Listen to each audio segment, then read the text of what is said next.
think that you might not be a good mom because what you've been through. Why was that something you wanted to share about on the show?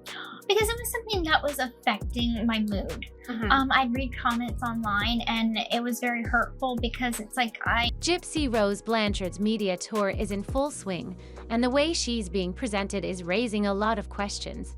Take her extra TV interview, for example. From the very start, the energy is light, almost celebratory, as if she's a reality star making a triumphant return rather than someone who orchestrated a murder. The host cracks jokes, calls her drab, and treats her like a celebrity, completely glossing over the complexities of her past. Judged based on either one, my crime, or two, my past with my mom. So I felt like I'm not being given a fair shot at proving myself as a mom. Instead of exploring the deeper implications of her story, the interview frames her as a success story, a person who has overcome adversity and emerged better than before. But is that really the full picture? One of the biggest moments comes when Gypsy starts talking about her baby. The interviewer congratulates her, immediately reinforcing the idea that she's an amazing mother. But there's no real discussion about accountability. Are we just supposed to accept that she's turned her life around based purely on her outward behavior? This is the same person who spent years deceiving doctors, authorities, and the legal system, someone who manipulated those around her with ease. That stuff when I was pregnant and I had not even done anything with my child. So I wanted to share it because it was deeply impactful for me and it was something to overcome. Yet now, when it comes to motherhood, we're expected to believe she deserves blind trust. The media lets her completely control the narrative, avoiding any questions that could challenge the image she's trying to sell. Ken, of course, is right there beside her, chiming in with parenting advice as if he's an authority on the subject. The way the interview tries to frame them as a wholesome, nuclear family is almost laughable. But does anyone stop to ask how someone with Gypsy's history, someone who fabricated illnesses, gaslighted medical professionals, for every single treatment and procedure Gypsy had? Gypsy Rose was telling the truth. Well, partially. Gypsy Rose is on a press tour right now, promoting the last season of her show. She had and played a role in her mother's murder suddenly becomes the ideal image of responsible parenting. Are we really supposed to believe that just because she has a baby, she's incapable of manipulation now? The entire interview is carefully designed to portray Gypsy as a changed woman, someone who has left her past behind and stepped into a new chapter of her life. Any contradictions in her story are ignored, and the narrative is polished to fit the redemption arc the media wants to sell. Diva Mail, and I feel like it was slightly confrontational. And you heard Gypsy's answer. How did the doctors do all this? How did they get away with doing these unnecessary surgeries and procedures? Well, Dee just sweet-talked them. Then comes a moment that feels completely scripted, when the interviewer asks if Ken was nervous, and he confidently says no. But if there was never any doubt, why even bring it up? This moment feels more like an attempt to inject unnecessary drama, playing right into the formula of a reality TV storyline rather than an authentic conversation. And yet, the most glaring question remains unanswered. Why does no one in the media seem interested in digging deeper? Why is Gypsy being handed a brand new public image without any real scrutiny, instead of investigating the inconsistencies in her story?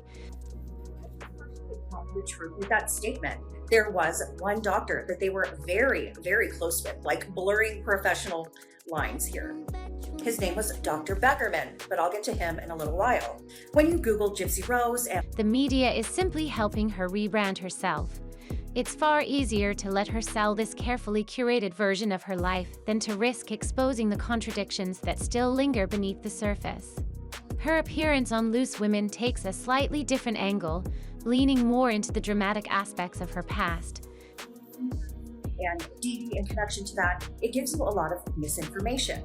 The internet will tell you Gypsy was born perfectly healthy, although she was a little premature.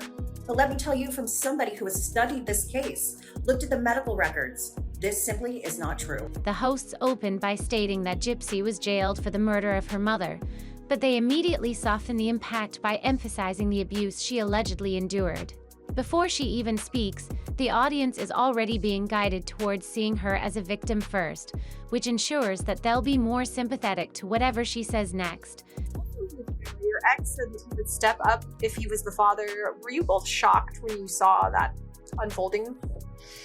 I wasn't really shocked. I mean, I think it's absolutely that if he was essentially the father, that he would step up and take responsibility. But we all... This is a deliberate framing choice. Once people perceive her as a victim, they're far less likely to critically question the details that follow. Then comes the inevitable question. How did your mother convince doctors that you were sick? Gypsy gives the same rehearsed response she always does, claiming that Dee sweet-talked doctors and that no one ever questioned her symptoms. But that explanation raises serious concerns. Who the father was. Yeah. There was never any doubt. Yeah, I saw you mention that in the trailer as well. Yeah. Do you keep in contact with him, or is there any message that you'd want to share with him? No, I mean, we have both kind of figured out that right now is not... These weren't just random people. These were trained medical professionals. Are we really supposed to believe that not a single doctor ever pushed back, ever sought a second opinion, ever doubted what they were seeing? And where are the medical records proving these alleged misdiagnoses? If the system failed Gypsy as badly as she claims, why is there no documented proof of these supposed errors? It's so fresh to the both of us, so it's just not a time where we can have a conversation and it doesn't end with sort of like shots being fired or something. So yeah, best to keep it separate. Yeah, just separate. Yeah. Then she takes things even further by claiming that Dee drugged her to mimic illnesses. That's a serious accusation, yet there's no tangible evidence to back it up. No toxicology reports, no medical records, nothing beyond Gypsy's word. And yet, the media runs with it as though it's undeniable fact. There's no hesitation, no investigation, no attempt to verify her claims. The press simply repeats her words and expects the audience to accept them as truth. For every single treatment and procedure Gypsy had. Gypsy Rose was telling the truth. Well, partially. Gypsy Rose is on a press tour right now, promoting the last season of her show. She had a... No one even stops to ask if there's any forensic evidence to support these allegations.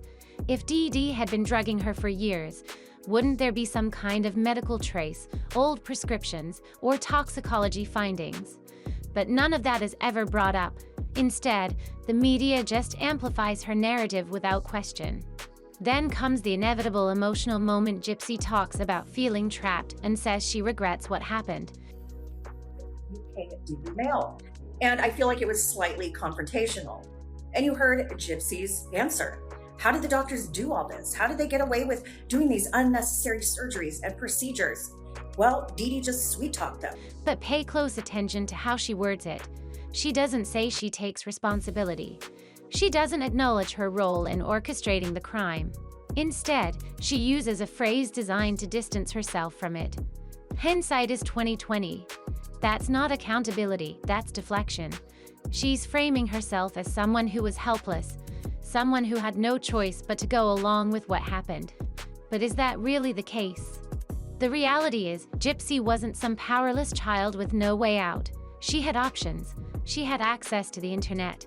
She was in contact with people outside of her home. The truth with that statement. There was one doctor that they were very, very close with, like blurring professional lines here. His name was Dr. Beckerman, but I'll get to him in a little while. When you Google Gypsy Rose and... She had the ability to plan an elaborate escape, and she even had the agency to carefully orchestrate her mother's murder. That's not the behavior of someone with no choice. That's the behavior of someone who made a choice. Yet the way she tells it now, it was all unavoidable. It's another attempt to redirect blame, to reinforce the idea that she was simply a victim of circumstance rather than someone who played an active role in what happened.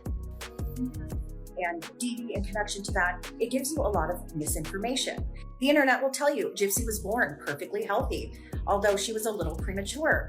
But let me tell you from somebody who has studied this case, looked at the medical records, This simply is not true. And once again, the media plays right into it.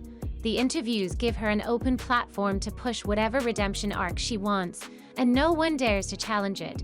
The press lets her rewrite her own history in real time, and the audience is expected to just go along with it. Her interview with Access Hollywood takes yet another angle, focusing more on her new life and avoiding any questions that could challenge the image she's trying to present. The tone is lighthearted and positive, carefully steering away from anything too critical. When they ask her about being a mother and how she feels about people doubting her parenting, they don't actually push for real answers. They think that you might not be a good mom because what you've been through. Why was that something you wanted to share about on the show? Because it was something that was affecting my mood. I'd read comments online and it was very hurtful because it's like It's just another opportunity for her to reassure the public that she's completely reformed, without ever having to prove it. Here's a more detailed and distinct rephrasing. So, what does she say in response? That it hurt her feelings. That's it. No real engagement with why people might have valid concerns. No acknowledgement of her past manipulation. Just another attempt to play the victim. But let's step back and ask the bigger question. Why wouldn't people be skeptical? Judged based on either one, my crime, or two, my past with my mom. So I felt like I'm not being given a fair shot at proving myself as a mom. For years, she misled people, pretending to be sick, exaggerating conditions, and pulling others into a web of deception. She built an entire persona around falsehoods. Now that she's free, she expects everyone to suddenly stop questioning her. That's not how accountability works.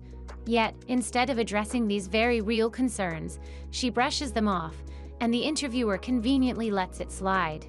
Then there's the matter of her new name, Aurora. She takes the time to clarify that it isn't a Disney reference, like that's the most pressing question right now. Really? With everything else that needs to be discussed. Saying that stuff when I was pregnant and I had not even done anything with my child. So I wanted to share it because it was deeply impactful for me and it was something to overcome. This is what gets airtime. They focus on surface-level trivia while completely sidestepping the deeper, more pressing issues. It's an intentional redirection, a classic tactic to control the narrative and shift attention away from the real concerns about her past and present actions. Another strange moment in the interview is when the conversation turns to her ex. The host brings up her former fiancé and his bizarre comment about stepping up if the baby had been his. They don't just mention it in passing, they bring it up again, milking it for dramatic effect. It's all about creating tension, keeping the audience engaged. Your ex said he would step up if he was the father. Were you both shocked when you saw that unfolding? I wasn't really shocked. I mean, I think it's admirable that if he was potentially the father, that he would step up and take responsibility. But what's interesting is how unbothered Gypsy seems. She doesn't flinch. She's been in the media long enough to understand how the game is played. She knows exactly how to present herself, what to respond to, and what to ignore. It's all carefully calculated image management in real time. Then there's her take on the Menendez brothers. With full confidence, she offers them advice on handling the media post-prison. The irony, she's the last person who should be giving advice on this.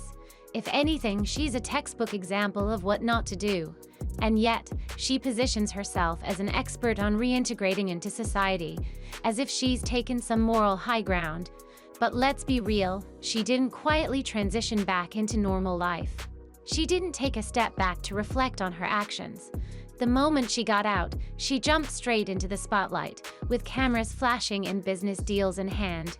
Instead of distancing herself from the infamy of her past, she has turned it into a brand. She claims to be warning others about the pitfalls of post-prison life, but in reality, she's built her entire career on those pitfalls. Who the father was, there was never any doubt. Yeah, I saw you mention that in the trailer as well. Yeah. Do you keep in contact with him, or is there any message that you'd want to share with him? No, I mean, we have both kind of figured out that right now is not. And what's worse, No one questions it. The media eagerly hands her a microphone, allowing her to present herself however she wants, whether as an advocate, a reformed individual, or even a cautionary tale. But here's the contradiction. If she's supposedly warning others about the dangers of exploiting their past, why is she doing exactly that? The double standard is glaring. If another ex-con walked out of prison and immediately profited off their crimes, they would face serious backlash. Yet, when Gypsy does it, the media simply plays along, reinforcing her carefully constructed image instead of holding her accountable for the choices she continues to make. So what does this tell us? The media isn't challenging Gypsy. They're not interested in truth or nuance. They're just recycling the same tired narrative. Poor, innocent Gypsy, the helpless victim of her monstrous mother. But where's the scrutiny? It's so fresh to the both of us, so it's just not a time where we can have a conversation and it doesn't end with sort of like shots being fired or something. Yeah. So Yeah, best to keep it separate. yeah, just separate. Yeah. Where's the pushback? Nowhere to be found. They let her tell her story exactly as she wants, and we're all supposed to accept it at face value. But let's be honest, there are too many inconsistencies, too many unanswered questions, and far too much selective storytelling going on here. Every interview follows the same formula, with no one daring to press her on the contradictions in her story. And why? Because controversy sells. The media isn't in the business of truth, they're in the business of views, clicks, and engagement. Gypsy's story has become a commodity, a marketable spectacle, and the facts take a backseat when there's an audience willing to buy into whatever version is most convenient. So let's ask the questions no one else seems to be asking. If her mother was truly as abusive as she claims, why isn't there a documented medical diagnosis of Munchausen by proxy? If Gypsy was as powerless as she insists, why did she go to the extent of plotting a murder instead of seeking help? Why does the media continue to gloss over the fact that she was a fully capable adult who made a calculated choice? And most importantly, why does no one ever challenge the inconsistencies in her story? Are we really getting the full truth, or just the version Gypsy wants us to believe? If you're interested in more analysis like this, we've got plenty more. Gypsy's story is full of twists, contradictions, and media spin, and we've broken it all down. Check out the playlist at the end of the video for deeper dives into her interviews, controversies, and the real story behind the headlines. Trust me, you don't want to miss what we've uncovered. Don't forget to like, comment, and subscribe if you want more content like this. And hit that notification bell so you never miss an update. Thanks for watching. See you in the next one.